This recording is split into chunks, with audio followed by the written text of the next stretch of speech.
economía para todos, amigos, y es hora de hablar de uno de los sectores económicos más importantes que tiene el país porque se encarga de la producción de los alimentos. Y estamos hablando de la agricultura, que lamentablemente está registrando un momento crítico. De hecho, según IP, se calcula que va a tener una caída importante, digámoslo así, la peor desde hace ya 30 años y para ello vamos a conversar con Gonzalo Manrique, economista de IP. Muchas gracias por acompañarnos. ¿Qué tal, Gonzalo?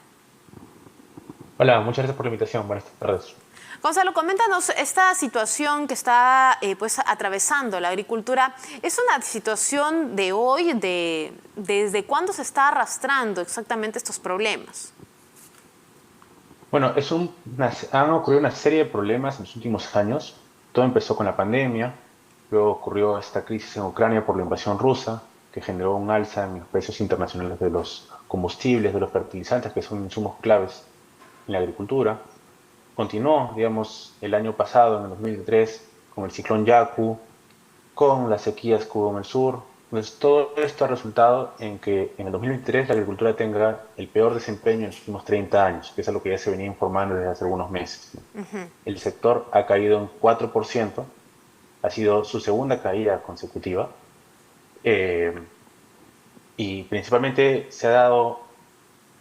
sido una caída, digamos, que se da en algunas regiones más que en otras. La región, por ejemplo, que se ha visto más afectada ha sido Puno, como te comenté, por estas fuertes sequías que hubo durante el primer semestre El del factor, 2023. el factor climático ha sido el que más ha pesado en el año que pasó o los conflictos también han provocado pues, esta caída en la agricultura. ¿Cuál podría ser la lectura en este caso? El factor climático definitivamente ha sido el más importante. Las sequías han generado que la producción de papa durante el primer semestre caiga a dos dígitos, más del 50%. Puno, por eso es la más afectada, porque Puno es Claro. la principal región productora de papa. Y en el segundo semestre, digamos, el cambio climático, los cambios de temperatura han hecho que también se pierda bastante producción en el norte.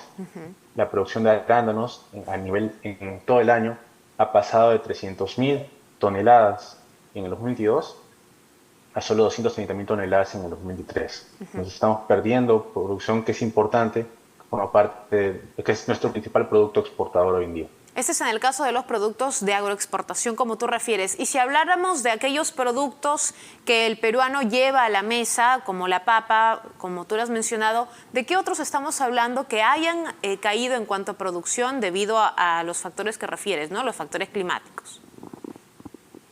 No, uno de los que se vio más afectados y que lo sufrimos todos fue, por ejemplo, el limón, la cebolla, que subieron de precio en algún momento del año, que felizmente ya se lograron estabilizar.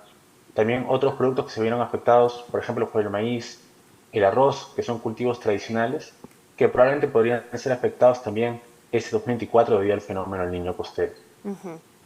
Y aparte de Puno, Gonzalo, ¿qué otras regiones se han visto afectadas puntualmente? ¿No? En el norte, después de Puno, el norte refieres, ¿no? Pero ¿cuál ha sido la región más golpeada? La región más golpeada en el norte ha sido Lambayeque. Lambayeque. Lambayeque, La Libertad, son regiones que se dedican bastante a producir productos para la agroexportación. Y en el caso de Entonces, Piura, estos porque productos también como, hace un importante aporte en cuanto a la producción de alimentos de agroexportación.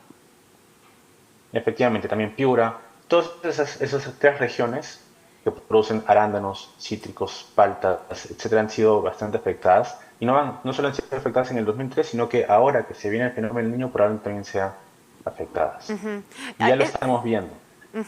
¿Esto va a Sí. comprometer el abastecimiento en los mercados? No creemos que tenga un efecto muy fuerte en el abastecimiento de mercados. Probablemente en los próximos meses hay una ligera alza en los precios debido a estos problemas en la oferta de algunos alimentos, pero desde el IPE nosotros creemos que la inflación va a continuar cayendo, la oferta de productos en el mercado no se va a ver afectada de manera significativa y que los precios van a continuar estabilizándose a lo largo del año. ¿En qué mes, por ejemplo, podría sentirse este impacto en los precios, aunque sea ligero?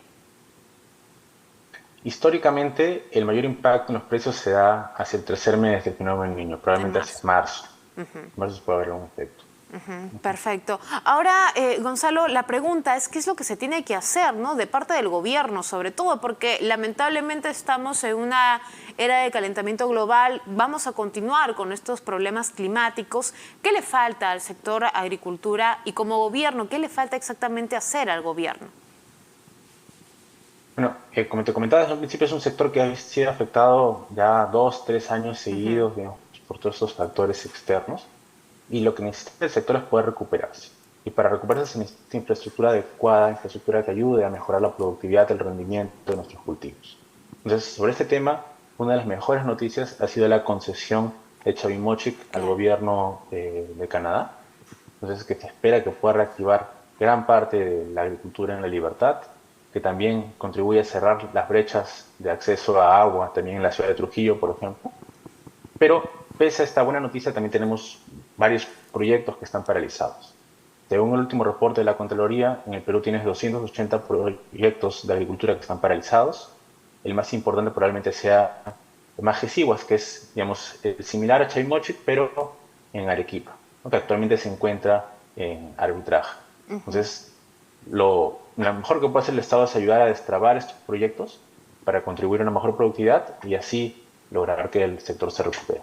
Ahora, nos queda la preocupación de regiones pobres, como por ejemplo Puno, ¿no? En este caso, Puno es afectado directamente por las sequías a causa también del fenómeno del Niño, ¿no? Y es un problema que está arrastrando desde el año pasado incluso. ¿Qué es lo que se puede hacer en regiones como estas y cómo se golpea la economía familiar de regiones como Puno? Porque acá las personas pues siembran para subsistir directamente.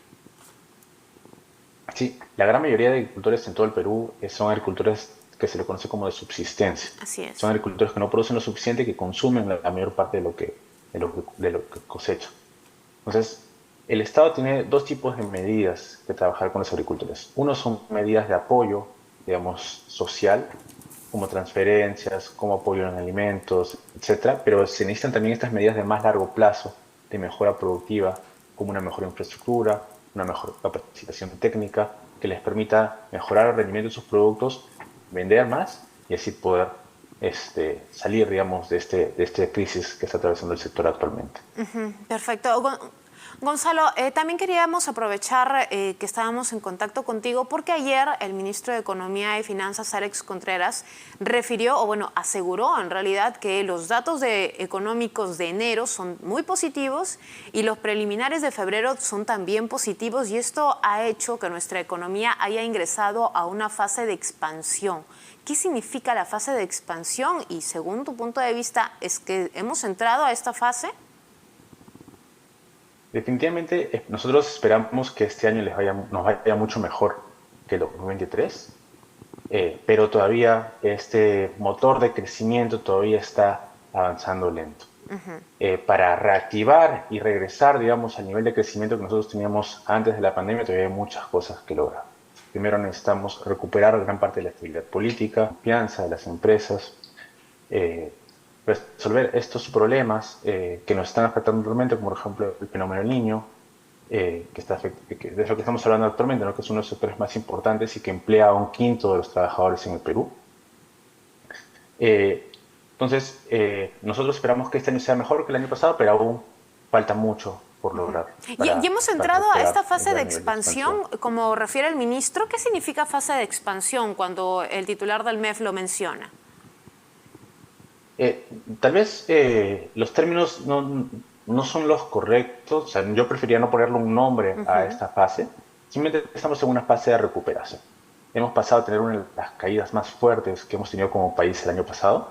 Estamos entrando en una fase que vamos a mejorar con respecto a esa fase terrible en la que estábamos, pero aún no estamos en el ritmo de crecimiento que nos gustaría estar, como lo estábamos, por ejemplo, antes de la pandemia. Ahora, la tasa de interés de referencia ha sido recortada por sexto mes consecutivo también, ¿no? ¿Esto qué significa o qué señal nos da también a nosotros como peruanos para saber cómo va recuperándose nuestra economía?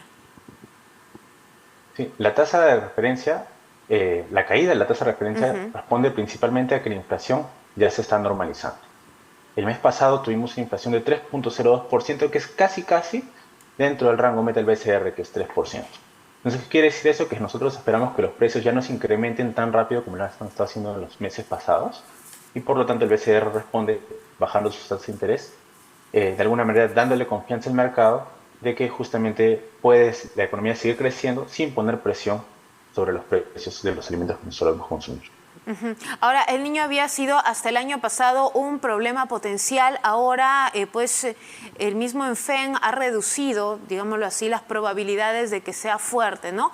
Sin embargo, ¿hay todavía amenazas a nuestra economía a nivel climático o quizás haya otro tipo de factores externos ya? Definitivamente estos riesgos climatológicos se han venido suavizando en los últimos meses. Probablemente ya la probabilidad de que tengamos un FEN fuerte se ha reducido. Ahorita no tengo el dato exacto, pero entiendo que se ha reducido. Igual persiste el riesgo, sobre todo sobre sectores específicos, ¿no? Agricultura, pesca. El BCR ha sacado un último estudio en el que estima que en los últimos 30 años el impacto del fenómeno del niño sobre la agricultura, por ejemplo, es de 0.25%. Entonces sí, es probable que haya un efecto que reduzca esta tasa de crecimiento que estamos percibiendo, pero esperamos que no sea tan tangible y que, vamos, en el largo plazo recuperemos esta senda de crecimiento que te digo, por lo menos no nos vaya tan mal como nos fue el año pasado. Perfecto, Gonzalo, te agradecemos mucho por esta entrevista. Gonzalo Manrique, economista de IP, dando declaraciones y analizando un poco el sector de agricultura y también ayudándonos con su explicación en cuanto a las